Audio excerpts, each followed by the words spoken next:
Който иска може да си купим. Ето това. Аз съм ги правила, не са в магазинчето. Ето това. И ето това, което е дръжка. Това е ключодържател. Тук има фиби. Не да казвате, да напишете в коментарите. Никой няма да ти вземе фибите, защото са ги използва. Не. Паднаха ми се.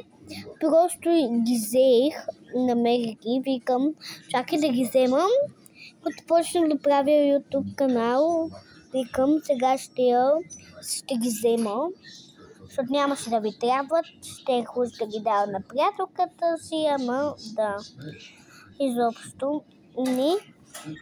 И ето това. Да. Който иска може да си го вземе. 3 лев, 50 стотинки. Опа, чакайте, пък гълдата ще падне. 3 стотинки, 50 стотинки, да, хора.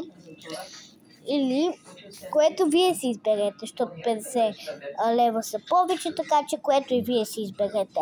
Аз мисля по 50 стотинки, но ако искате по 50, колкото имате, просто на мен ми е важно това. А пък, ако нямате просто възможност, може по 3 лева, колкото си, може и безплатно, да, колкото си изберете, мен не ми пука.